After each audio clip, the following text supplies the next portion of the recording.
Boa Boa noite. noite. Tá me ouvindo bem? Tô te ouvindo bem. Você me ouve bem? Ouvindo bem, aqui tá uma chuvinha, eu tô com medo de dar algum problema aí. Com o doutor Jean deu tudo certo. Agora Ah, que espero que bom. com você também dê tudo certo. Que Eu bom. A vou, chuvinha aí boa, né, doutor? Aqui também graças a Deus. começou uma chuva, Brasília estava precisando. por aqui também. O doutor Jean, eu acredito que seja um que o senhor comentou comigo a respeito dessa área que nós vamos começar a falar também agora, né? Isso, ele é avesso aí às câmeras, às tecnologias, mas sempre que eu chamo ele vem carinhosamente, fico bem grato a ele por isso. Mas vamos continuar em alto nível com você, que eu tenho certeza disso, tá bom? Eu Obrigada. vou te apresentar um pouquinho para o pessoal, tá? Depois você pode Tá. resumir um pouquinho da sua história, como é que você entrou nisso aí também na microbiota. Então, a Viviane é formada em Engenharia de Alimentos pela Universidade Federal de Viçosa. Ela é mestre em Ciência e Tecnologia de Alimentos pela Universidade Federal de Viçosa também. Professora, parabéns pelo seu dia, Obrigada. há 14 anos, né?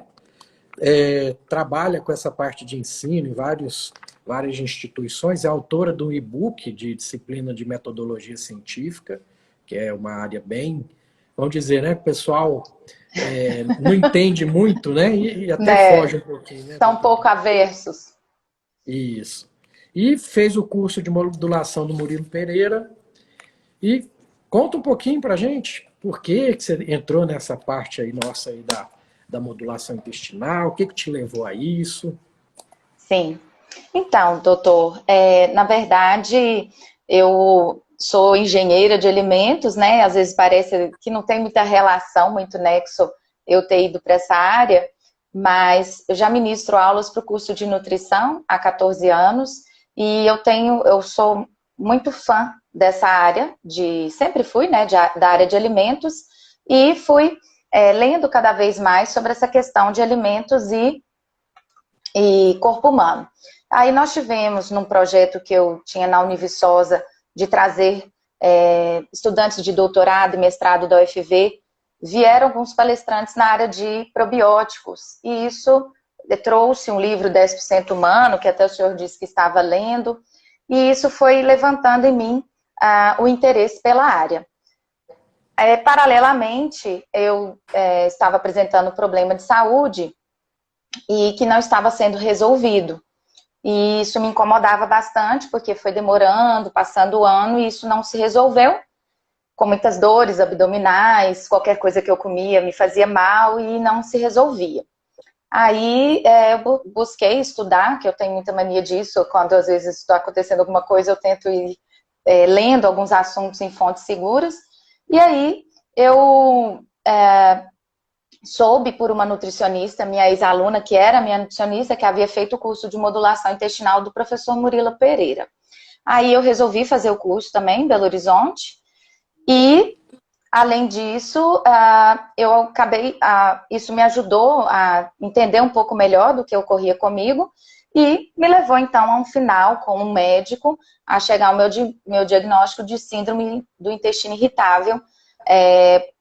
Eu apresentando muitas dores, e aí, graças a todo esse conjunto de fatores, leituras, estudos, curso do Murilo, um médico excelente que eu levei todos os exames, chegamos a esse término positivo, e hoje, graças a Deus, estamos aí com tranquilidade em relação a dores e alimentação. Então, foi por aí. Aí, hoje em dia, eu tenho grupos de estudo na Univiçosa com alunos que também gostam bastante da área, e aí a gente vai trabalhando. Meu Instagram, inclusive, eu intensifiquei um pouco mais durante a pandemia, justamente porque eu gosto muito do tema, gosto de estudar sobre o tema, o senhor também gosta muito de estudar, né, sobre esses assuntos, e aí eu fui focando nessa área. Então, essa é a minha história de forma resumida. Excelente, excelente. Viviane, na nossa preparação para a live, né, eu fiz uma live contigo antes, tudo, foi muito legal também, o pessoal deu um feedback muito bom.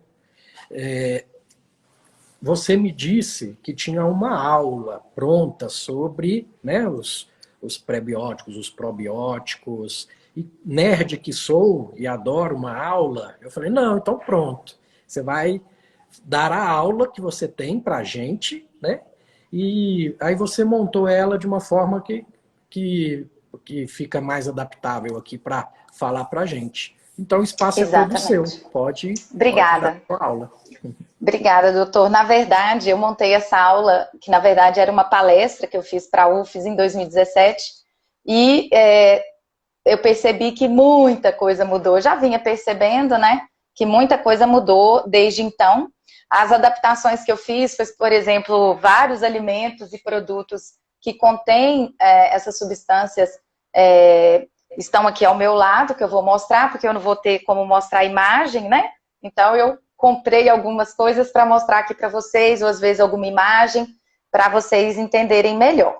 O objetivo da minha fala aqui hoje é trazer as definições sobre probiótico, prebiótico e familiares. Eu brinco que a família aumentou, né? Agora a gente tem, além do simbiótico, que faz parte também já do antigo, nós temos o paraprobiótico, posbiótico, flavobiótico e psicobiótico.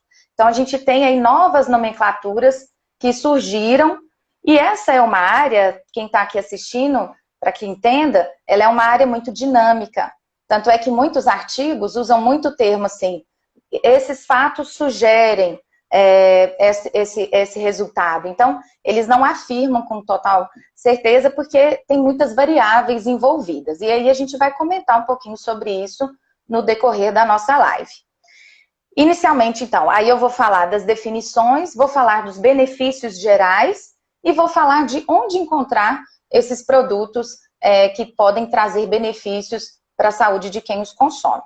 Lembrando que sempre todos esses produtos e componentes que eu vou mencionar não substituem hábitos de vida saudáveis, que são alimentação saudável, dormir bem, praticar exercício físico constantemente, levar uma vida sem estresse. Então, nada disso é milagroso. Eles são complementares a toda uma vida mais saudável, tá bom?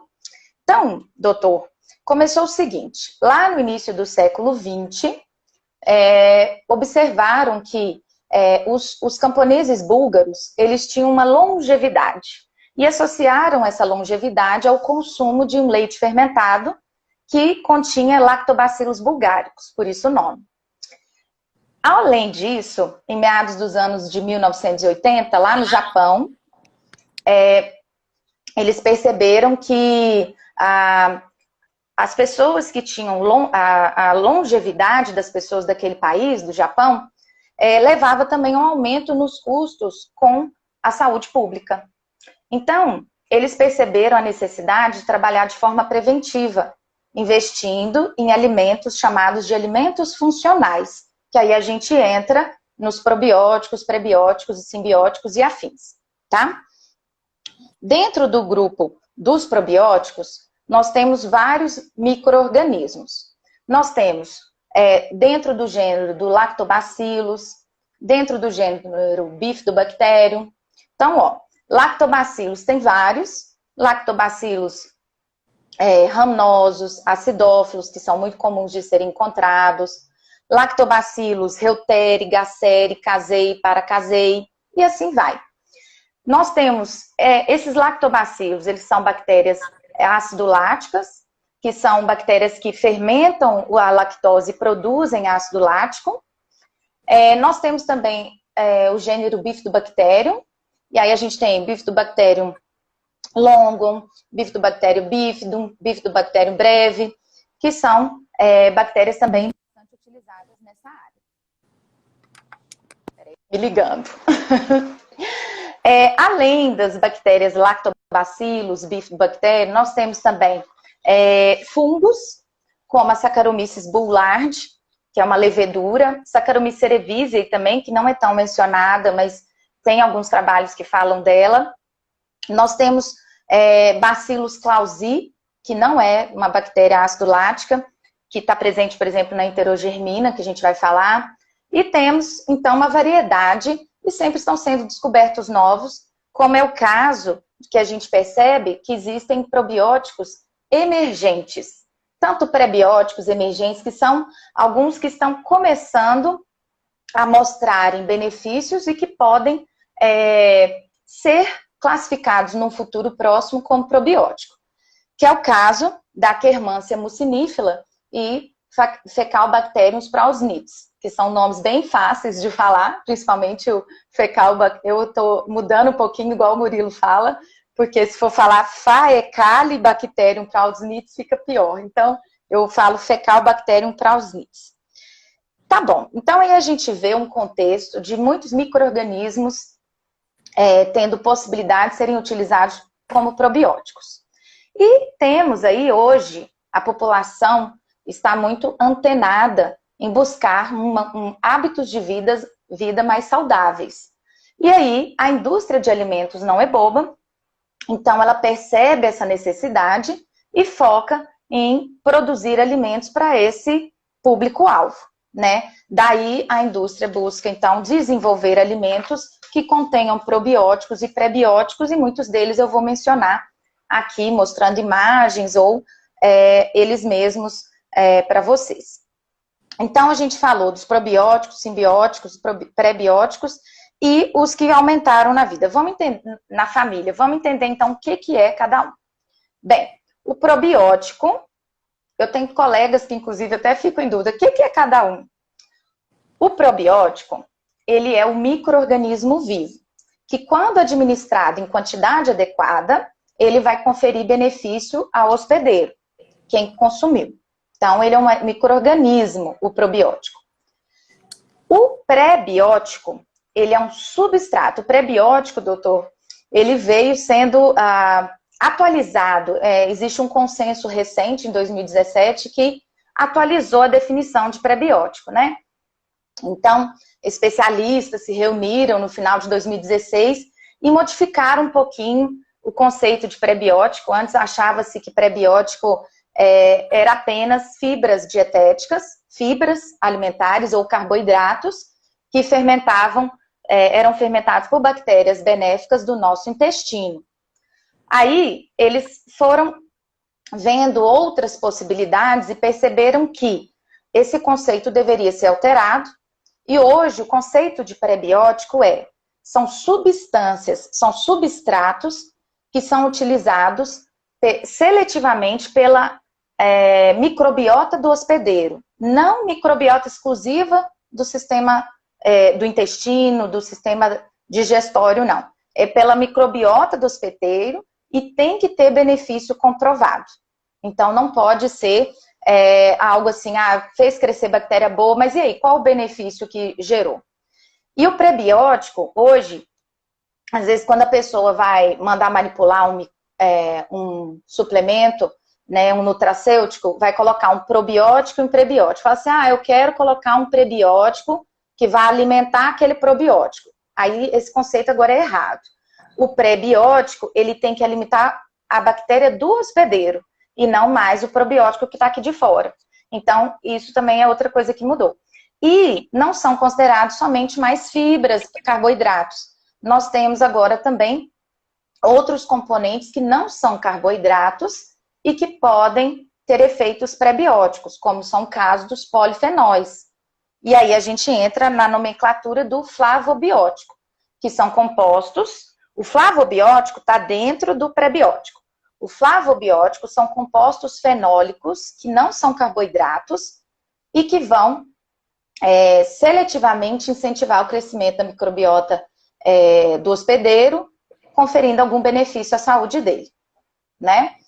Aí a gente vai exemplificar algum desses flavobióticos que eles estão, assim, borbulhando de trabalhos nessa área, porque é algo mais recente. Nós temos, dentro dos micro-organismos, que são os probióticos, nós temos também os psicobióticos. Aí o nome já traz o que seria, né? Psicobiótico vem de psicologia, psicólogo. Então vem o psicobiótico, seriam micro-organismos vivos que, quando consumidos em quantidades adequadas, conferem benefício à saúde de alguém que apresenta uma doença psiquiátrica. Por exemplo, alguém que tenha ansiedade, alguém que tenha depressão, porque esses psicobióticos, eles podem produzir substâncias neuroativas, como, por exemplo, a serotonina, tá? Então eu já falei de probiótico, prebiótico, psicobiótico, flavobiótico, e agora eu vou falar do paraprobiótico, que esse também é novato aí na família. O paraprobiótico é muito interessante que ele vem, assim, resolver algumas lacunas que a gente tem de problemas na questão do uso do probiótico. O paraprobiótico são células que foram mortas. Então, a gente fala que, sim, que é um lisado de células, né? Lisado proteico. Então, a gente tem ali as bactérias que foram inativadas. Então, são as bactérias inativadas que, quando consumidas em quantidades adequadas, trarão benefício à saúde do hospedeiro. Qual que é o benefício que eu diria? Por exemplo, para eu ter um probiótico no alimento, eu tenho alguns obstáculos. Por exemplo, se eu tenho um probiótico no alimento, esse probiótico, ele tem que permanecer numa quantidade mínima durante todo o prazo de validade do alimento. Tanto é que a gente tem uma técnica que é de usar um excedente para poder compensar uma possível perda durante o período de validade. É até uma dica que eu gostaria de dar, que na dúvida, compre o alimento probiótico mais próximo da data de fabricação do que próximo da data de validade. Porque a gente não tem certeza absoluta se o local de venda mantém a refrigeração adequada durante todo o tempo, né? Então, isso minimiza um pouquinho esse risco. Então, o probiótico, ele tem que vencer o período de armazenamento. O probiótico, ele tem que vencer todos os obstáculos do nosso sistema digestório, né? Tem que passar pelas enzimas da boca, tem que passar pela acidez estomacal, pelos sais biliares, pelas enzimas. Tudo isso e chegar no seu ponto, que normalmente intestino delgado, intestino grosso, e exercer a sua função de forma viável. Então, eu tenho que permanecer com esse micro-organismo vivo. O que não acontece com o paraprobiótico. O paraprobiótico, como se fosse a carcaça do micro-organismo. O paraprobiótico também é chamado de probiótico fantasma. Então, a gente já não vai ter esse risco de morrer durante o período de armazenamento, porque ele já é morto, né? A gente não vai ter esse risco de ser inativado por enzimas, ou por acidez estomacal, ou por sais biliares, porque são células já mortas. Então, isso é positivo. Um outro ponto positivo do paraprobiótico é que ele pode ser prescrito para pessoas, por exemplo, imunodeprimidas, porque ele não tem risco algum de ocasionar nada, porque ele já são bactérias mortas, ou micro-organismos mortos, tá? Os pós-bióticos são substâncias que foram metabolizadas por uma célula viável, uma célula viva, ou alguma substância que foi liberada no momento da lise celular, ou seja, do rompimento da célula, do micro-organismo, e essa substância foi liberada no lúmen, tá? Ok. Aí e faltou só o simbiótico, que ele é tranquilo. O simbiótico, ele é um conjunto do probiótico com o pré-biótico. Então, o que serve como se fosse um alimento para as bactérias boas, e probióticos, que são micro-organismos benéficos em um mesmo alimento ou em um mesmo nutracêutico. Eu sei que o termo nutracêutico, na verdade, ele não é necessariamente usado no Brasil por definição, legislação. Eu acredito que podia usar, porque é um termo muito bom, é usado no Canadá, por exemplo, porque eu penso que ele abrange bem essa questão de suplemento, fica um pouco confuso isso ainda no Brasil. Tá. Então, agora, uma vez definidos todos eles, deu para entender, não deu, doutor? Foi excelente, deu para entender então, muito tá. bem. Então, tá bom. Então, agora a gente começa com os benefícios, tá? Eu gosto de falar com os meus alunos, inclusive, que às vezes eu dou uma pincelada sobre esses assuntos nas aulas de microbiologia ou na aula de tecnologia de alimentos, que as pessoas acham que probiótico se resume a resolver problema de constipação intestinal. Acham que o efeito do probiótico é só para isso. Na verdade, isso é um dos possíveis efeitos de um probiótico, né? O probiótico pode estimular o sistema imunológico, pode reduzir níveis de colesterol, pode melhorar uma diarreia, inclusive pode ser usado junto com antibiótico ou após o uso de um antibiótico para reequilibrar a microbiota intestinal, né? Inclusive, até vou aproveitar, doutor, que aqui a gente tem uma amplitude maior de pessoas nos assistindo. Muitas pessoas ainda, de forma errada, erroneamente, utilizam o termo Clostridium difficile. E hoje em dia é Clostridioides difficile, que mudou há um tempo atrás, e eu percebo ainda que muita gente ainda não tem essa atualização. Benefícios ainda do probiótico. Previne câncer coloretal, que o senhor aborda belíssimamente aqui no seu perfil, e que eu gosto bastante também. Aumenta a absorção de minerais e produz vitaminas.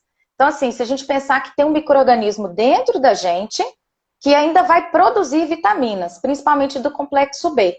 Então, isso é muito benéfico para a nossa saúde. Como muitas bactérias do grupo probióticos, elas são ácido-láticas, ou seja, elas produzem ácido lático, muitas delas quebram a lactose do alimento. Então, quando uma pessoa às vezes ingerir um produto que tenha as bactérias probióticas ácido-láticas, já tem uma ajuda na digestão da lactose. E isso favorece para quem às vezes tem algum problema com lactose. Tem também um efeito antagonista em relação a patógenos. Pode ser que estejam nos escutando aqui pessoas que não entendem o termo patógeno. O micro-organismo patógeno, patogênico, ele é aquele micro-organismo causador de doença. Então, quando a gente fala que o probiótico ele é antagonista o probiótico é antagonista ao patógeno, ou seja, ao micro-organismo causador de doença, o que eu estou dizendo aqui nesse caso?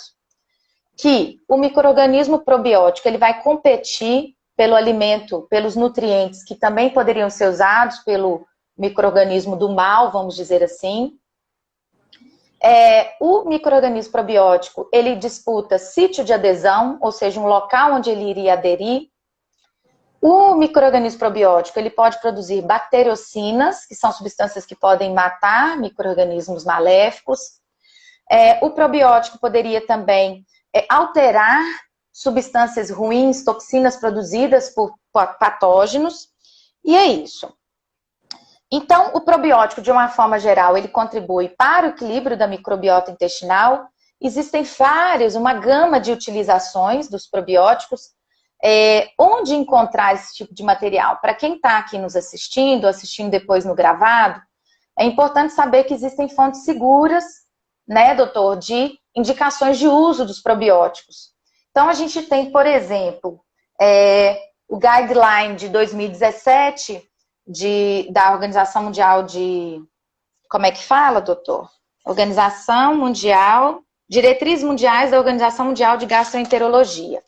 Aí nós temos várias utilizações, tabelas com aplicações, quais foram os micro-organismos usados, porque aqui eu estou mencionando quais são os benefícios de uma forma global. Mas existem cepas específicas para cada finalidade. E aí a gente tem que embasar em artigo científico, estudos que foram realizados e que mostrem qual a quantidade daquela cepa, foi utilizada com qual outro micro-organismo, né? Quantas vezes ao dia, qual foi o período de utilização daquela cepa. Então, a gente tem esse guideline de 2017, a gente tem vários artigos científicos, nós temos livros, como o doutor também, se quiser indicar algum. Eu tenho aqui para indicar, que o senhor também às vezes pede indicação de livros, né? Eu vou indicar livros acadêmicos. Tem esse livro aqui, ó, Recomendações Nutricionais nos Estágios de Vida e nas Doenças Crônicas Não Transmissíveis. Esse livro é recente, então ele não está ainda desatualizado. Tem um livro que eu acho interessante, tanto leigo quanto pessoas da área lerem, que é o 10% Humano, que eu tenho já 3 grupos de estudo que já trabalhamos com ele, eu pretendo continuar. Eu tenho o livro aqui também do nosso colega, o professor Murilo Pereira, que ele é de 2019, então é um livro bem atual, né? Então, aqui, professores, felicidades todos os dias, né? Michele, a minha irmã que está aí. E aí, então, nós temos várias fontes que nós podemos utilizar, e tem um consenso também, que está em inglês, mas é muito bom, a gente tem um consenso de prebiótico, tem um consenso que é um texto escrito por especialistas da área de probióticos. Tá bom. Aí, por que eu entrei nessa parte? Porque nessas tabelas, a gente tem indicações de uso do probiótico também para síndrome do intestino irritável, né, doutor? Para doença inflamatória intestinal, para cólicas de bebês, e assim vai. Então, para erradicação da bactéria H. pylori, né, Helicobacter pylori no estômago. Então, a gente tem muitas indicações, mas lembrando que você tem que procurar um médico, como o doutor, ou um nutricionista, que entenda sobre a área de modulação intestinal, para poder... Então, aí tem alguém perguntando a questão dos leigos, né? Na verdade, sempre é importante buscar um profissional para te orientar, porque eu vou mostrar já várias opções de produtos ofertados contendo probióticos. Existem os alimentos que aí não precisaria de indicação, mas aqueles produtos encontrados em farmácias ou solicitados para a farmácia de manipulação, é importante ter orientação, porque para cada problema ou cada coisa que você queira melhorar, existe uma cepa específica, um conjunto de cepas específicas para você usar. A quantidade, a dosagem, ela não é padrão. Existe uma utilização comum, que é de 10 a 10, né, que são 10 bilhões, mas existem cepas que podem ser utilizadas em menor quantidade ou cepas que são necessárias o uso em maior quantidade. E tem também, né, doutor, não sei se o senhor tem tipo de situação assim, de às vezes a pessoa... Isso, nutricionista funcional tem esse conhecimento, sim. Normalmente as pessoas buscam e às vezes não tem tanta condição financeira de comprar o 10 a 10, né, que fica mais caro, né, por exemplo, R$300, 30 doses, 30 cápsulas.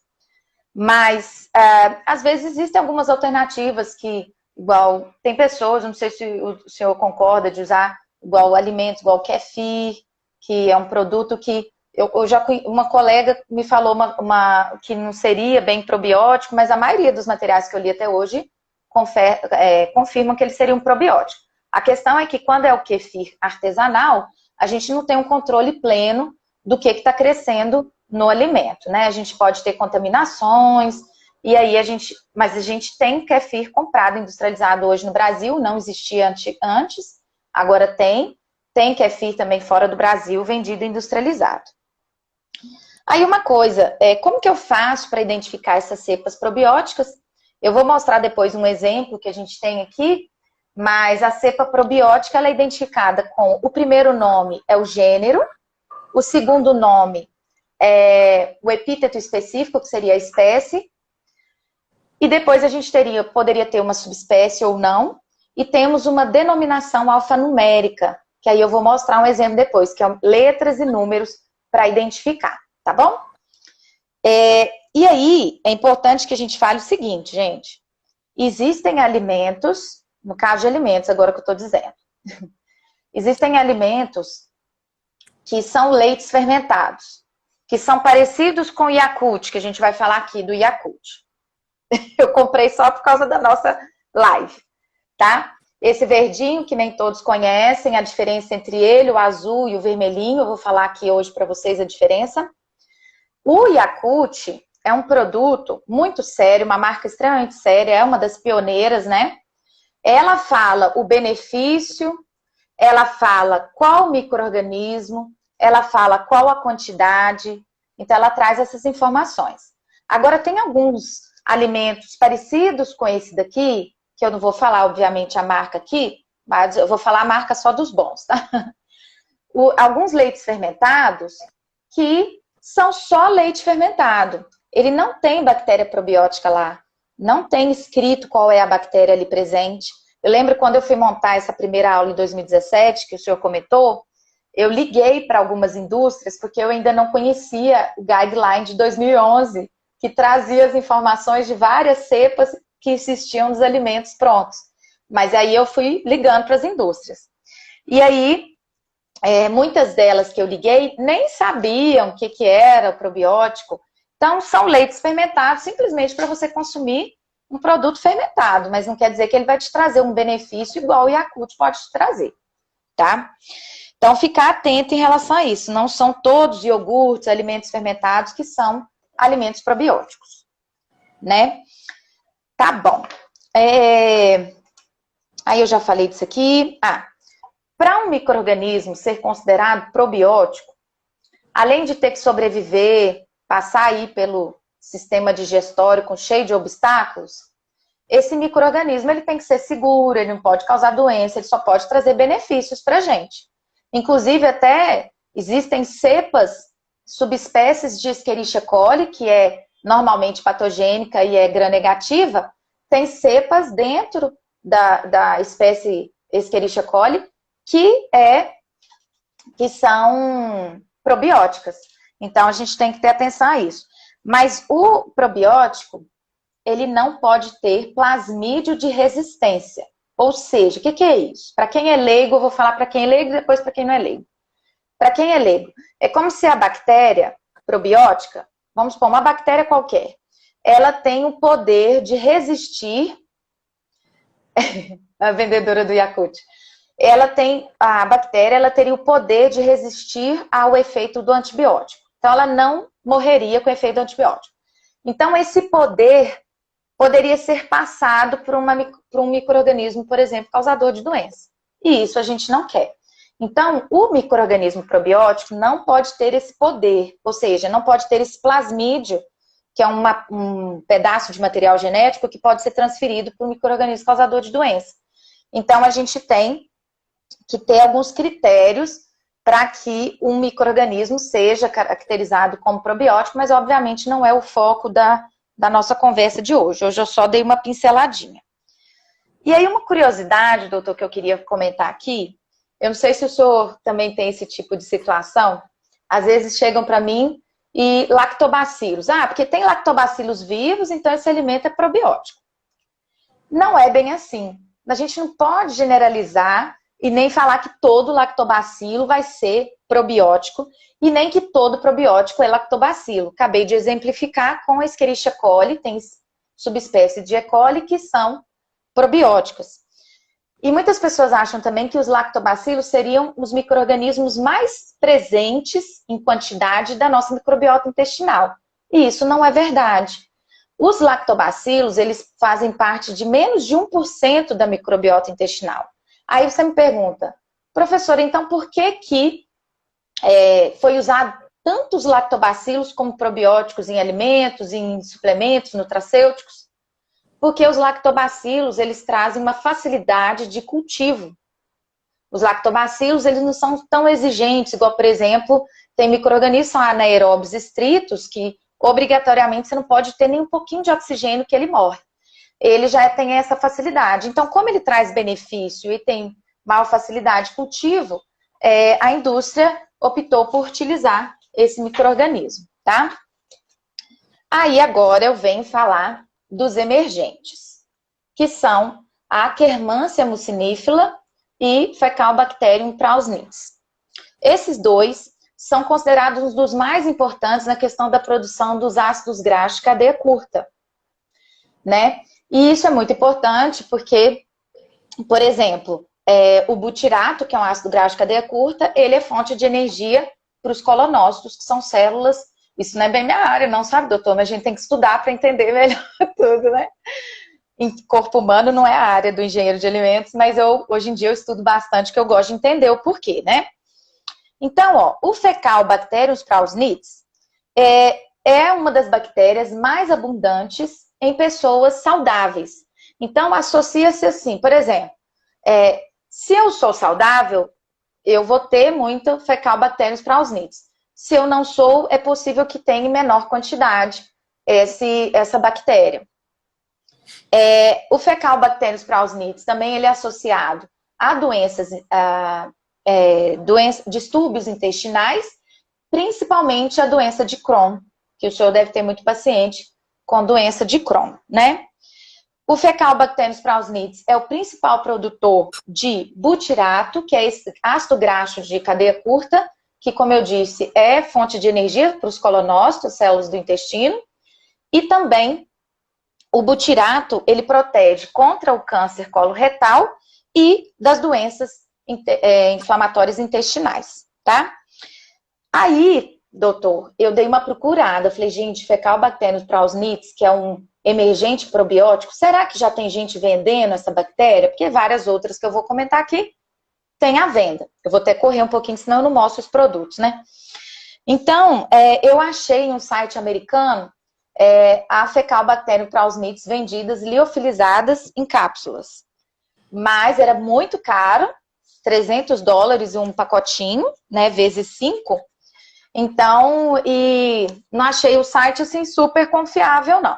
Mas eu vi lá, então às vezes já existe aí algo começando. Aí agora eu vou falar da Akkermansia mucinifera. Esse mucinifera já lembra mucina, muco, né?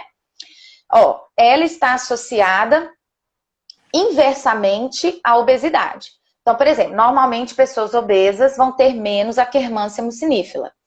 Pessoas diabéticas vão ter menos Akkermansia. Pessoas com inflamação de baixo grau vão ter menos Akkermansia. Então, são inversamente associadas. A Akkermansia, isso é um interesse que muita gente vai ter.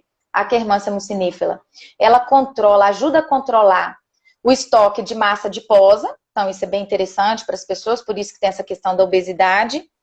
E aumenta a espessura do muco, que é muito importante na barreira intestinal. Que a gente tem, né, a célula epitelial, o muco e depois as bactérias. Então, essa Akkermansia é muito importante para manter essa camada de muco mais espessa para poder proteger a gente de coisas ruins que podem entrar por meio do intestino. Aí, lembrando que sempre temos que levar em consideração a especificidade de cada pessoa. Tá, então falei dos benefícios dos probióticos, falei de exemplos, falei dos emergentes, agora vou falar do pré-biótico.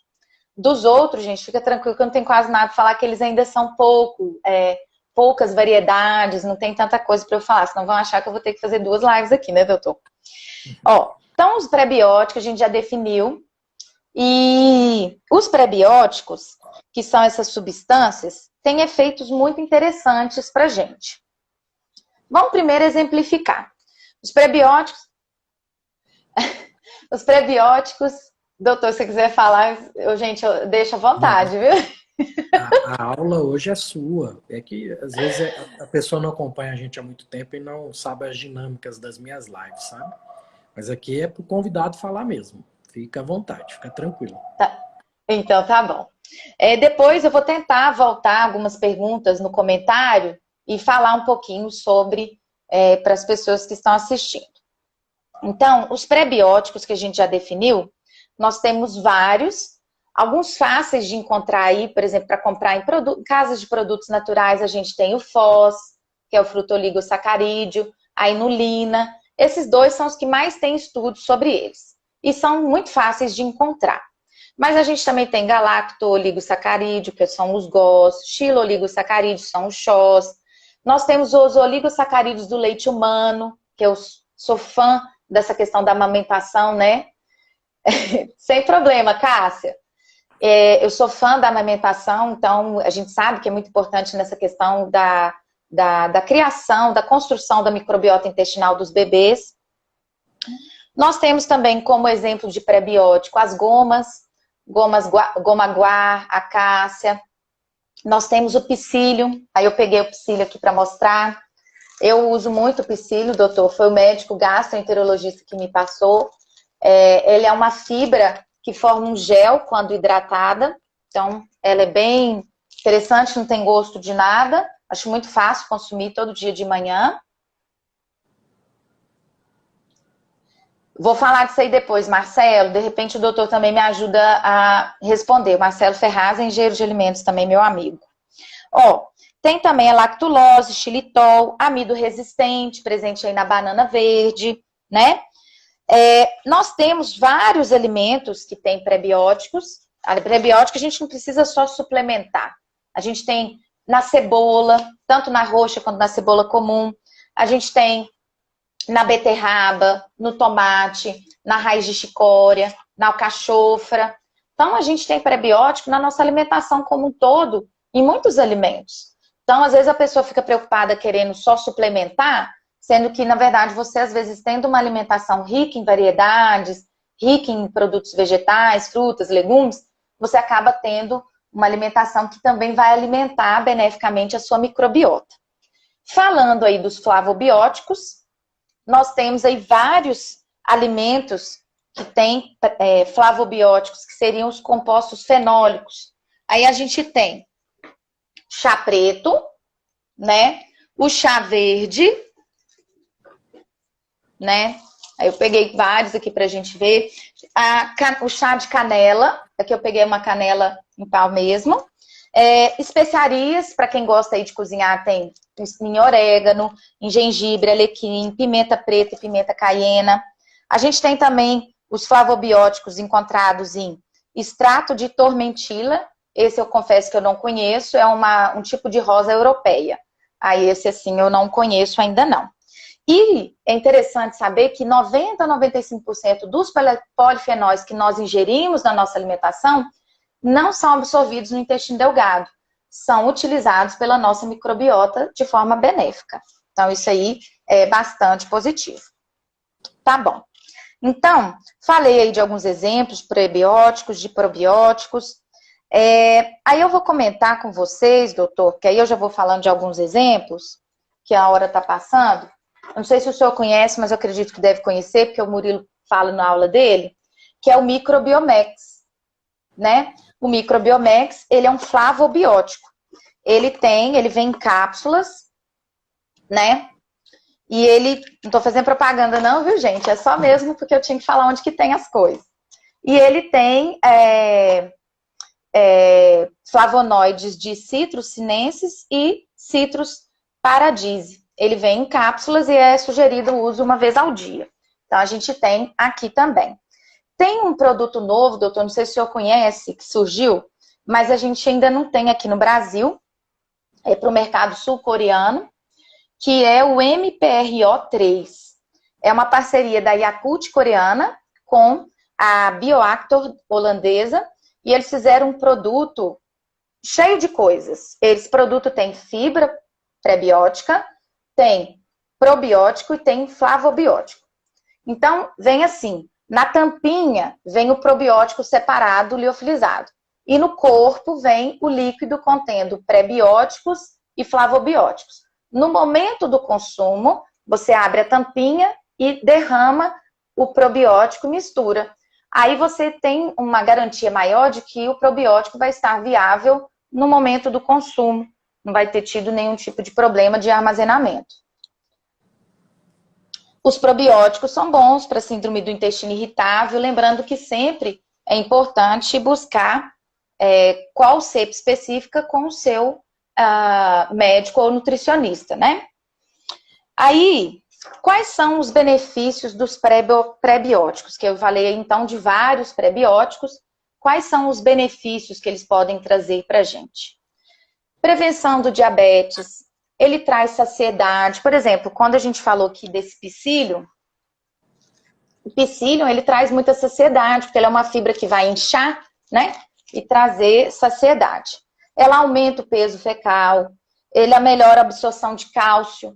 Eu já vi alguns estudos com a ingestão de prebióticos para pessoas, principalmente idosos, né? Então é benéfico, porque melhora a qualidade óssea, o consumo de prebióticos. Combate também o câncer coloretal, a síndrome do intestino irritável, como a pessoa acabou de perguntar, constipação, entre outros. Então, aqui são exemplos de benefícios de forma genérica, mas a gente sempre tem que associar o benefício a qual prebiótico que você vai usar. Lembrando que às vezes também pode ter alguns efeitos indesejáveis, como gases, e aí você tem que olhar melhor qual é o melhor prebiótico que aquele paciente vai se adaptar. porque às vezes aquela dosagem ou aquele prebiótico escolhido não é o ideal. Tá. Aí, assim como no probiótico tem o grupo dos emergentes, doutor, a gente no pré-biótico também tem grupo de emergentes. Nós temos o extrato de Ganoderma lucidum, que foi até uma das últimas postagens que eu fiz no meu perfil, que é um cogumelo que é usado aí na medicina chinesa. Esse Ganoderma lucidum, o extrato, ele tem efeitos anti-obesidade e redução da inflamação. Um outro emergente como pré-biótico é uma vitamina, que quem diria que poderíamos falar alguma vez, né, algum momento, que uma vitamina poderia ser um candidato a pré-biótico, que é a riboflavina, a vitamina B2, que também teria ligação com redução de inflamação e melhora na função da barreira intestinal. E que a gente vê direto propaganda aí, que é o ômega 3, né? O ômega 3, a gente tem várias marcas que vendem ômega 3, é um ácido graxo, e a gente tem aí o efeito dele anti-inflamatório, e ele é um possível candidato a ser considerado pré-biótico, tá? Então, gente, no finzinho eu dou uma olhada aí, vamos ver se dá tempo de olhar umas perguntinhas que vocês estão fazendo. Então, tá. Aí, a gente já comentou aqui de vários. Eu vou começar a mostrar os alimentos, senão não dá tempo de eu mostrar todos. Ó, a gente tem, então, aqui. Primeiro eu vou começar com os alimentos, tá, doutor? Ó, então a gente tem o Yakult, né? Tem até uma vendedora de Yakult ouvindo a gente aí. O Yakult, primeiro, vamos lá. Primeiro vamos falar um pouquinho do Dr. Shirota. O Dr. Shirota, que é o fundador da Yakult, ele era um médico muito preocupado que havia aumentado a mortalidade de crianças por infecção intestinal. Então, ele começou a pesquisar bactérias do intestino para trabalhar de forma preventiva, o que naquela época ainda não era muito comum trabalhar na medicina preventiva, né, doutor? Então, o Dr. Shirota fundou a Yakult. Ele iniciou a Yakult aí em 1935 e no Brasil a primeira fábrica aberta foi em 1968. E aí, a Yakult, eu sou muito fã, porque quando eu fui fazer minha primeira pesquisa sobre esse assunto, eu tive todo um respaldo. E desde 2017, todo ano eu recebo algumas revistas da Yakult. Ontem eu recebi mais essa aqui, ó. E no site da Yakult trazem vários artigos científicos que já testaram a bactéria probiótica, que é o Lactobacillus casei shirota, né? Então aqui fala que traz benefício, né? Equilíbrio da flora intestinal. Esse termo flora, cientificamente, a gente não usa mais. É microbiota. Mas as pessoas leigas ainda identificam como sendo flora, então a gente ainda vê em alimentos, produtos, o termo flora, mas em artigos científicos, literaturas acadêmicas, não se usa o termo flora mais não.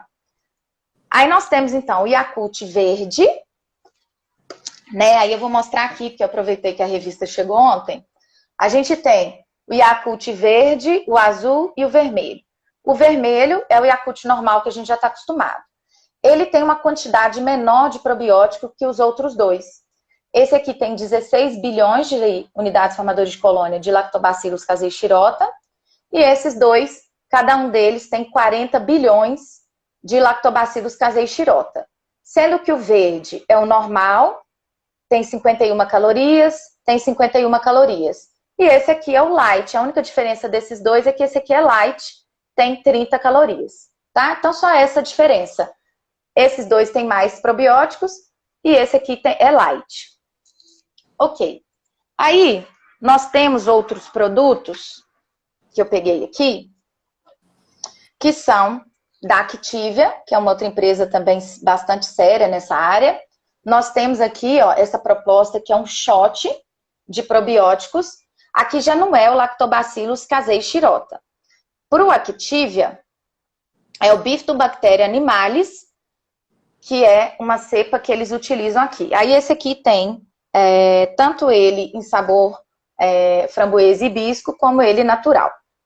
A gente tem também no Brasil sendo vendido o Actimel, né? O Actimel, aí a gente também tem aqui o de morango e o normal. E o Actimel, ele preconiza e ajuda para imunidade. Esse aqui vai ter o Defenses. Eu acho que é Lactobacillus casei Defenses. Isso, Lactobacillus casei Defenses.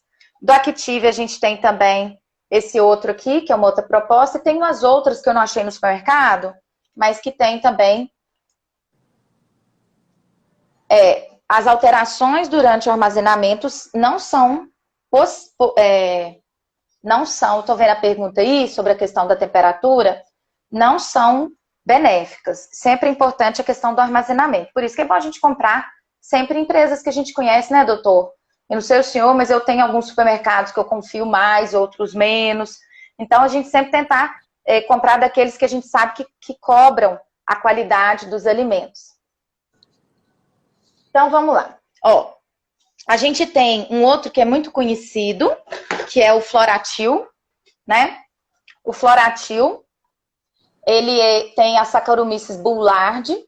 Ele pode tanto ser utilizado na forma de cápsula, ele tem diferentes concentrações, como também no envelope, que seria na forma de pó, né? A gente tem, esse tem probiótico, que é a Saccharomyces boulardii. Esse aqui a gente tem um simbiótico, que tem tanto probiótico quanto pré-biótico. O pré-biótico usado aqui é o FOS, Frutoligosaccharidum. A gente tem a enterogermina, ela é líquida. Isso, a Eli falou que, mas os iogurtes são cheios de açúcar. Pois é, por isso que a gente tem opções, eu concordo com você. Aí a gente tem as opções, por exemplo, desses que são sem sabor. Aí você pode buscar aqueles que não têm sabor, que eu acho que é bem interessante.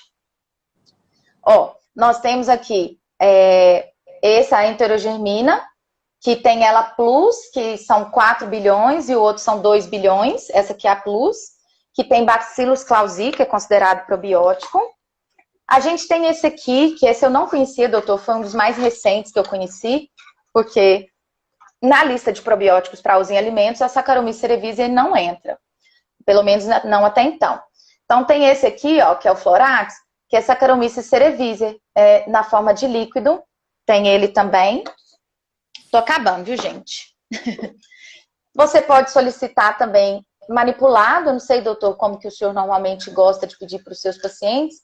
O manipulado, você pode inserir as cepas que almeja e na quantidade também que achar melhor. E aí, esse aqui é um que eu usava também. E aí a gente tem forma de cápsula, líquido, pó, qualquer pessoa for mais adaptada para consumir. Aí, para finalizar, que eu tô vendo que meu tempo está acabando, nós temos outros produtos também para crianças, né? Produtos alimentícios para crianças. Tem outros, viu, gente? Leites fermentados que também tem bactérias probióticas, como tem o caso do chamito. O chamito, ele é esse que tem um gêniozinho da lâmpada. Ele tem Lactobacillus paracasei. Tem esse vigor aqui também, ó, que tem Lactobacillus acidófilos e casei. Então, a gente tem também, gente, alimentos que são para crianças. Então, a gente tem, por exemplo, mucilon, que tem probiótico. Esse mucilon aqui tem o Bifidobacterium lattes. A gente tem aqueles pós que são usados para crianças, para neném, né? Crianças tem a indicação da idade.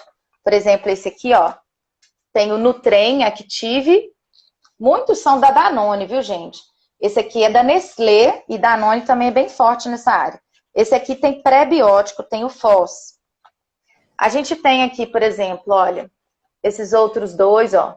Então, quando vocês forem ao supermercado, comecem a observar que tem probióticos ou prebióticos nesses pozinhos, mas sempre atentos, igual a nossa colega falou aí, sobre essa questão do teor de açúcar. Então, a gente tem GOS e FOS, nesse aqui, Aptamil, que também é muito usado por crianças, dependendo da idade. Aí, um que eu achei, doutor, que eu não conhecia, São balas de chocolate com probiótico. Essa aqui não tem no Brasil, não. Essa aqui tem Bacillus coagulans. São balas de chocolate contendo probiótico. Essa eu encontrei num site do exterior. Então, gente, assim, o que a gente percebe é que existem vários alimentos já disponíveis no mercado e tem produtos que estão em desenvolvimento nas universidades, faculdades, né? Por exemplo, a gente tem sorvete, tem salada de fruta, tem iogurte de leite de vaca, leite de cabra, que são adicionados probióticos e prebióticos. Então, a gente tem o kefir, né? O kefir é um alimento que ele pode ser doado, né, doutor? O senhor conhece alguém que usa kefir? Tá, a maior produtora de kefir e divulgadora tá falando com você aí agora, a Eli. É mesmo? Ela Ah, que trabalha com legal, isso, Eli. Ah, ela depois nós vamos faz trocar figurinhas. doações e acho que assim, foi muito boa a aula.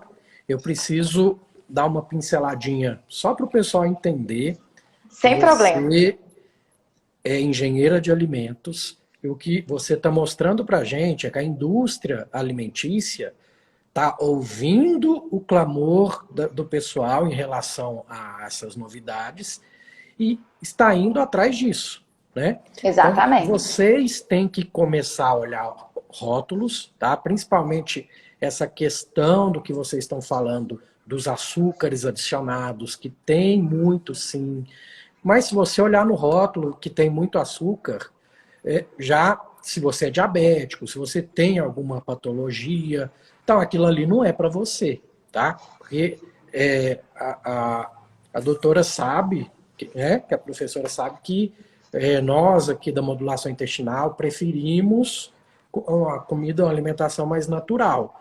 Com Porém, certeza. olhando os rótulos e os rótulos demonstrando ali que não tem tantos componentes, né? Vamos supor, um iogurte desse. Tem o leite fermentado com a isca e adição de probióticos. Beleza. Então, tem Uhum. pouco conservante, tem pouco acidulante, os antes da vida, né? Que aumenta a vida do produto e diminui a vida da gente. Então, aqui fica o recado de, gente, vamos olhar rótulos antes de comprar, né? A indústria alimentícia, igual você é engenheira de alimentos, ela tem todo um protocolo para colocar um produto no mercado, a vigilância, todo mundo pega no pé e eles não podem vacilar, então eles têm que estar em cima ali, né? E alguns rótulos, eles tentam nos enganar também, né? Colocando os açúcares que estão adicionados escondidos com outros nomes aí que a gente, o leigo, né? Que olha aquilo ali não sabe que é açúcar, a maltodestrina, vão dar vários exemplos aí, né? E a Danone, igual você está falando, ela tem muitos suplementos para pacientes hospitalizados, né, que fórmulas específicas. Então eles estão de olho nesse chamado do mercado, tá? E cabe nós também ficar de olho nos rótulos, que eles são obrigados a colocar no rótulo, sempre começando pelo que tem maior quantidade, né? Isso. E diminuindo para as menores quantidades, certo? Isso. E foi ótimo que o senhor falou, doutor, que a indústria ela tem a seriedade e ela tem que informar. Então, se você observa que um leite fermentado ou um iogurte não tem escrito que é probiótico, não vem escrito que tem uma cepa específica, você já vai saber que não é probiótico, né? Não é porque é iogurte ou leite fermentado que todos serão. Então, para o consumidor ficar atento em relação a isso. Ótimo. A gente programa uma outra live aí para falar justamente dos os antes da vida aí, que eu tenho muitas dúvidas, né? Alguém que está dentro da indústria falar para a gente. Deixa um recadinho final para o pessoal, foi excelente a sua aula. Ó, eu queria agradecer o convite, é um assunto do qual eu gosto bastante, venho sempre estudando, quero ver se eu faço o curso do Dr. Jean, vou assistir a live gravada, que eu estava em outra live como anfitriã e não como convidada. Então, eu queria agradecer, muito obrigada pelo convite, devemos sempre tentar ao máximo expandir, espalhar esses conhecimentos que ajudam o consumidor a ser mais consciente daquilo que ele está comprando e também buscar aquilo que é mais saudável para que ele tenha uma expectativa de vida longa e saudável, né? Excelente. Vivi, muito obrigado, gratidão e carpe diem. Obrigada a você. Tchau, tchau. Fica com Deus. Deus, tchau, tchau.